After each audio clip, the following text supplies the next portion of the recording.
संकेत ग्रह या शक्ति ग्रह की चर्चा करते हुए यह कहा गया था कि यद्यपि प्रवृत्ति निवृत्ति के योग्य व्यक्ति ही है, हमारा सारा दैनंदिन व्यवहार व्यक्ति को लक्षित करके ही रहता है, तथापि व्यक्ति में संकेत ग्रह नहीं हो सकता, व्यक्ति में शक्ति ग्रह संभव नहीं है। व्यक्ति में संकेत ग्रह मानने से आनंत्य दोष और व्यभिचार दोष, इन दो दोषों की संभावना रहती है।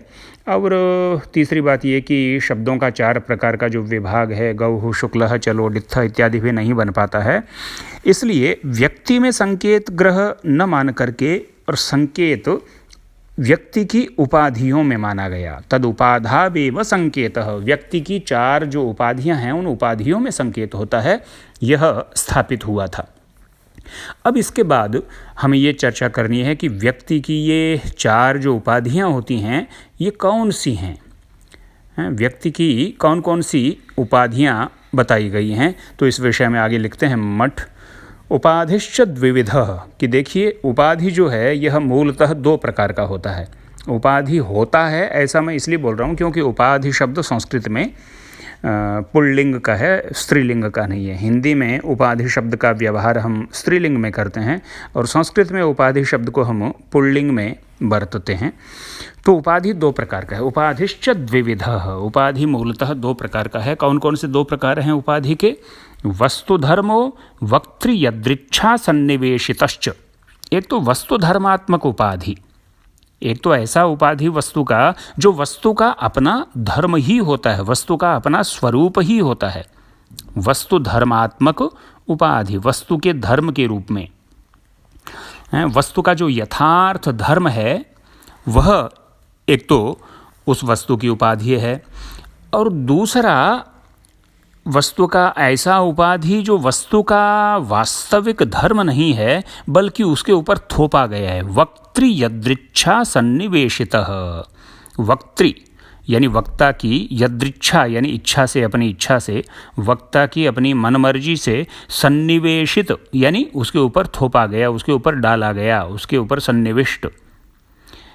वस्तु की उपाधियां 2 प्रकार की, एक उपाधि तो वस्तु की ऐसी जो वस्तु का अपना धर्म है, वस्तु का अपना यथार्थ स्वरूप है, वह वस्तु की उपाधि, और एक वस्तु की ऐसी उपाधि जो वस्तुतः वस्तु का स्वरूप नहीं है, वस्तु का धर्म नहीं है, बल्कि उसके ऊपर वक्ता ने थोप दिया है, ऐसी उपाधि। अब ये 2 प्रकार की उपाधि होगी वस्तु की, एक वस्तु धर्मात्मक और एक यदृच्छा सन्निवेशित। अब ये जो वस्तु धर्मात्मक उपाधि है, इस वस्तु धर्मात्मक नामक पहली उपाधि के भी फिर 2 भेद किए आगे। वस्तु धर्मोपि द्विविधः, वस्तु धर्म भी 2 प्रकार का हुआ करता है। सिद्धः साध्यश्च, एक सिद्ध वस्तु धर्म और दूसरा साध्य वस्तु धर्म। एक तो ऐसा वस्तु धर्म जो कि सिद्ध है, जो कि पहले से सिद्ध है, और दूसरा ऐसा जो सिद्ध नहीं है बल्कि उसको साधा जाना है, जो उसको साधना है, इसलिए वह साध्य है। इनमें से जो सिद्ध वस्तु धर्म है, अब उस सिद्ध वस्तु धर्म के पुनः 2 भेद कर रहे हैं। सिद्धोपि द्विविधः, सिद्ध वस्तु धर्म यानी वस्तु का जो सिद्ध धर्म है, वस्तु का जो पहले से सिद्ध धर्म है, वह सिद्ध धर्म भी 2 प्रकार का होता है। एक तो पदार्थस्य प्राणप्रदो, उस पदार्थ या उस वस्तु का प्राणप्रद धर्म है। प्राणप्रद धर्म माने उसको प्राण देने वाला धर्म, उसका प्राणाधायक धर्म, उसका स्वरूपाधायक धर्म, उसका स्वरूप निश्चित करने वाला, उसका मूल स्वरूप जो है उसको जो तय करता है, ऐसा धर्म वस्तु का, ये प्राणप्रद धर्म कहलाता है उस वस्तु का। और दूसरा वस्तु का एक ऐसा सिद्ध धर्म होता है, होता वह भी सिद्ध है लेकिन वह दूसरे प्रकार का है, और उसको कहते हैं विशेषाधान हेतु। विशेषाधान हेतु माने ये ऐसा धर्म है वस्तु का जो वस्तु का स्वरूप तो तय नहीं करता है, वस्तु का स्वरूप तो ये निश्चित नहीं करता है, स्वरूप को तो डिफाइन नहीं करता है, लेकिन यह वस्तु में कुछ विशेषता पैदा कर देता है। विशेषाधान हेतु यानी विशेषता का आधान कर देने वाला, वस्तु में कुछ विशेष आधान कर देने वाला, कुछ विशेष स्थापना वस्तु में जो कर दे, ऐसा धर्म।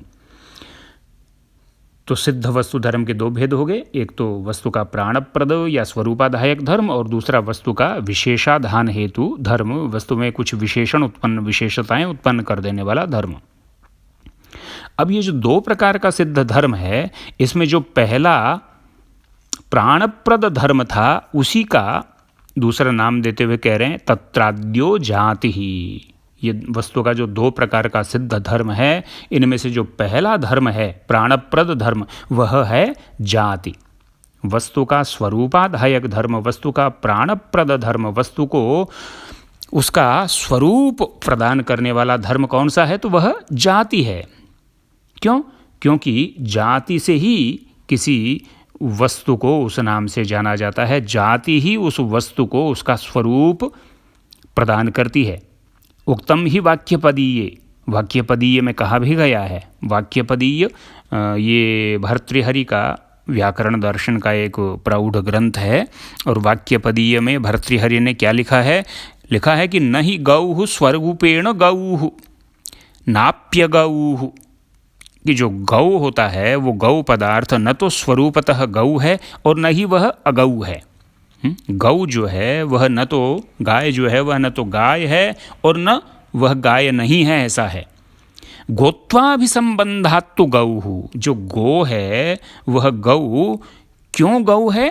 गोत्व से संबंध होने के कारण। गोत्व अभिसंबंधात्तु, गोत्व से संबंध होने के कारण से। गोत्व क्या है? गोत्व जाति है। तो गोत्व नामक जाति से क्योंकि उसका संबंध है, इसलिए वह गौ है। गाय जो है वह न गाय है न अगाय है, लेकिन गाय इसलिए गाय है, गाय अगर गाय है तो वो इसलिए गाय है। गौ को अगर गौ कहा जाता है तो इसलिए उसको गौ कहा जाता है, क्योंकि उसका संबंध गोत्व से है, क्योंकि उस गाय में गोत्व रह रहा है, गोत्व नाम की जाति रह रही है, इसलिए उस गौ को हम गौ कहते हैं। गौ में यदि गोत्व नहीं हो तो फिर वह गौ होगी ही नहीं। मनुष्य में यदि मनुष्यत्व नहीं होगा तो मनुष्य होगा ही नहीं। पशु में यदि पशुत्व नहीं होगा तो फिर वह पशु होगा ही नहीं। तो जाति जो होती है, यह जाति ही किसी वस्तु को उसका स्वरूप प्रदान करती है, उसका यथार्थ स्वरूप निर्धारित करने वाला तत्व यह जाति ही है। यह जाति नाम की उपाधि ही है जो कि वस्तु को उसका स्वरूप प्रदान करती है। और ये जाति जो वस्तु का धर्म है, ये कैसा धर्म है? प्राणप्रद धर्म है। और प्राणप्रद में मूलतः यह कैसा धर्म है? सिद्ध धर्म है। सिद्ध धर्म के दो प्रकार बताए थे, एक तो प्राणप्रद जो कि जाति है, और दूसरा कौन सा है सिद्ध धर्म का उदाहरण? सिद्ध धर्म का दूसरा नाम क्या है? तो कहा द्वितीयो गुणः। दूसरा जो सिद्ध धर्म है वो पदार्थ का विशेषाधान हेतु धर्म है, पदार्थ में कुछ विशेषता उत्पन्न कर देने वाला धर्म है। और वह धर्म कौन सा है? तो कहा गुणः। वस्तु का सिद्ध जो धर्म है वह दो प्रकार का है। दो वस्तु के सिद्ध धर्म होते हैं, एक पदार्थ का प्राणप्रद और दूसरा विशेषाधान हेतु। प्राणप्रद जो है वह तो है जाति, और विशेषाधान हेतु जो है वह है गुण। क्यों? क्योंकि शुक्लादिना ही लब्ध सत्ताकम वस्तु विशिष्यते। ये जो शुक्ल आदि गुण होते हैं, शुक्ल आदि रूप होते हैं, इनसे वस्तु विशिष्यते, वस्तु जो है वह विशिष्ट हो जाती है, वस्तु में कुछ विशेषता उत्पन्न हो जाती है। वस्तु की सत्ता इससे सिद्ध नहीं होती है। शुक्ल आदि जो हैं ये वस्तु की सत्ता को उत्पन्न करने वाले नहीं हैं। वस्तु इनसे सत्ता नहीं प्राप्त करती है शुक्ल आदि से। सत्ता तो वस्तु की पहले से है, सत्ता तो वह वस्तु प्राप्त कर चुकी है, वह वस्तु अस्तित्व में तो आ चुकी है, अस्तित्व तो उसका है पहले से, स्वरूप तो उस वस्तु का पहले से है। उस स्वरूप में कुछ विशेषता उत्पन्न कर रहा है उसका शुक्ल गुण, इसलिए शुक्लादिना ही लब्ध सत्ताकम वस्तु विशिष्यते, ऐसा कहा। यानी शुक्लादि के द्वारा लब्ध सत्ताक वस्तु, यानी पूर्व निर्धारित जो वस्तु है वह वस्तु शुक्ल आदि के द्वारा क्या हो जाती है? विशिष्ट हो जाती है। शुक्ल जो विशेषण है वह एक गाय को दूसरी गाय से भिन्न कर देगा, शुक्ल गाय को दूसरे वर्ण की जो गायें हैं उन गायों से भिन्न कर देगा। इसलिए उसमें गाय में कुछ विशेषता उत्पन्न करने वाला धर्म हुआ ये शुक्ल, इसलिए इसको विशेषाधान हेतु धर्म कहा है। यह भी सिद्ध धर्म ही, क्योंकि सिद्ध क्यों है? क्योंकि हमने गाय में शुक्ल वर्ण जो है वह उत्पन्न नहीं किया है। शुक्ल वर्ण तो उस गाय में है, पहले से सिद्ध है। जैसे जाति, उस गाय की गाय जाति, गौ की गोत्व जाति हमने उत्पन्न नहीं की है, वह पहले से सिद्ध है। ऐसे ही गौ का जो विशेषाधान हेतु है, शुक्लत्व नीलत्व इत्यादि, यह भी उस गौ में पहले से है, इसलिए दोनों सिद्ध धर्म हैं। और साध्य धर्म बताया था ना, वस्तु के दो प्रकार के धर्म होते हैं, एक तो वस्तु का सिद्ध धर्म और दूसरा साध्य धर्म। तो वस्तु का वह साध्य धर्म कौन सा होता है? तो साध्य धर्म के लिए बता रहे हैं, साध्य पूर्वापरिभूतावयव क्रियारूप। पूर्वापरिभूत अवयव वाला क्रियारूप जो धर्म है वही वस्तु का साध्य धर्म है। पूर्वापरिभूत क्रिया माने पूर्व से लेकर, पहले से लेकर बाद में होने वाला जो एक अवयवों का समूह है, उसी को तो क्रिया कहते हैं, और वही साध्य धर्म है वस्तु का। जैसे मान लीजिए ओदन है, भात है, तो भात को पकाना यह एक क्रिया है। अब यह क्रिया क्या है? यह पूर्वापरिभूत अवयवों का एक समुच्चय है। पूर्वापरिभूत माने इसमें कुछ अवयव ऐसे हैं पचाने में, भात पकाना, इस पकाने में, इस पकाना क्रिया में कुछ अवयव ऐसे हैं जो पूर्ववर्ती हैं, कुछ पश्चातवर्ती हैं। भात पकाने के लिए चूल्हा जलाया जाता है, चूल्हा जला करके फिर उसके ऊपर बटलोई, थाली या पतीला यह चढ़ाया जाता है। फिर उस पतीले में जल डाला जाता है, जल निक्षेप के पश्चात उसमें ओदन क्या, वो तंडुल उसमें डाले जाएंगे। फिर गैस को तेज़ किया जाएगा, फिर उसका ढक्कन बंद कर दिया जाएगा। फिर बीच बीच में उनको विक्लेदन हुआ है, नहीं पके हैं या नहीं पके हैं, उसको देखने के लिए एक ओदन को निकाल करके उसको चेक किया जाता है। और अंत में गैस को बंद करके और उस पतीले को उतार दिया जाता है। यह सारा जो पूर्वापरिभूत अवयवों वाला समूह है, इसको हम कहते हैं पकाना।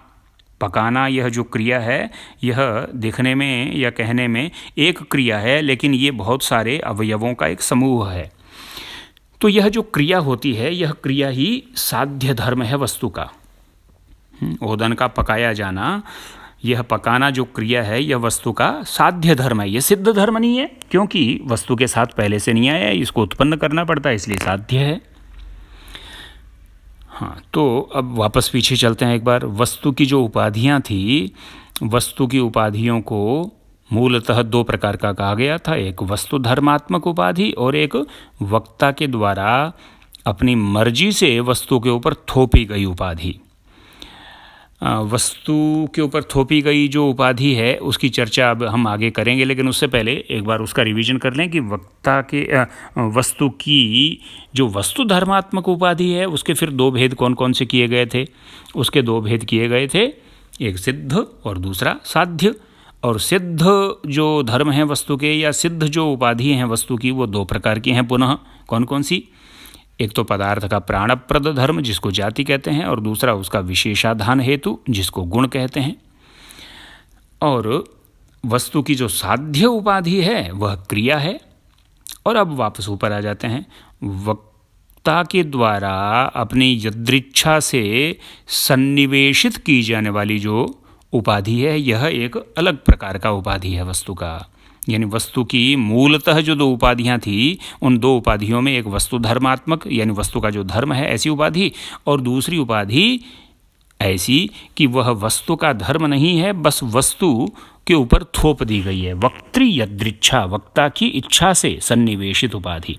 ये वक्ता की इच्छा से सन्निवेशित उपाधि क्या होता है, इसके विषय में ये पंक्ति लिखी है कि डित्थादि शब्दानाम अंत्य बुद्धि निर्ग्राह्यम संहृत क्रमम स्वरूपम वक्त्रा यदृच्छया डित्थादिष्वर्थेषु उपाधित्वेन सन्निवेश्यते इति सोयम संज्ञारूपो यदृच्छात्मक इति। डित्थ यह किसी का नाम है। आजकल जैसे डब्लू बबलू होते हैं, ऐसे डित्थ डवित्थ इत्यादि नाम पहले भी होते रहे हैं, ये निरर्थक नाम। इनको रूढ़ शब्द भी हम कहते हैं। तो डित्थादि शब्दानाम, डित्थ आदि जो किसी व्यक्ति विशेष के वाचक रूढ़ि शब्द हैं, उन शब्दों का अंत्य बुद्धि निर्ग्राह्यम यानी स्फोट की पूर्व प्रदर्शित प्रक्रिया के अनुसार पूर्व वर्णानुभव जनित संस्कार सहकृत अंतिम वर्ण के श्रवण से अंत्य बुद्धि से गृहीत होने वाला और संघृत क्रमम का अर्थ है कि जिसमें ग औ और विसर्जनीय, गकार औकार और विसर्जनीय आदि का जो क्रम भेद है, वह क्रम भेद जिसमें नहीं हो, जो क्रम भेद से रहित हो, ऐसा बिना क्रम के बुद्धि में एक साथ उपस्थित होने वाला जो पदस्फोट रूप स्वरूप है, वह स्वरूप वक्ता यदृच्छया, वक्ता के द्वारा अपनी इच्छा से, स्वेच्छा से डित्थादिष्वर्थेषु, डित्थादि पदार्थों में, डित्थादि नाम वाले पदार्थों में उसके वाचक उपाधि के रूप में उपाधित्वेन सन्निवेश्यते, उसके वाचक उपाधि के रूप में सन्निविष्ट कर दिया जाता है। सोयम संज्ञारूपो यदृच्छात्मकः इति, यही संज्ञारूप यदृच्छात्मक उपाधि वस्तु की है। अर्थात किसी पदार्थ या व्यक्ति विशेष का नाम रखने वाला व्यक्ति रूढ़ संज्ञा रूप शब्द का उस अर्थ के साथ संबंध स्थापित कर देता है कि यह व्यक्ति इस नाम से बोधित होगा।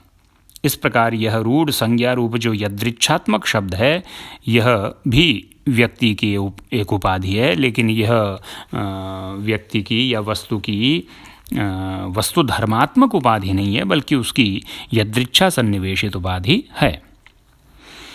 तो ये 4 प्रकार की उपाधियां वस्तु की हुई, और इनके विषय में महाभाष्यकार की यह पंक्ति भी है कि गौः शुक्लश्चलो डित्थः इत्यादौ चतुष्टयी शब्दानां प्रवृत्तिः इति महाभाष्यकारः। महाभाष्यकार ने यह कहा भी है कि गौः यानी गाय, उससे पहले कैसा गाय, तो शुक्ल सफ़ेद रंग की, चलह यानी चलती हुई, डित्थ यानी डित्थ नाम वाली, और गौ यानी गाय।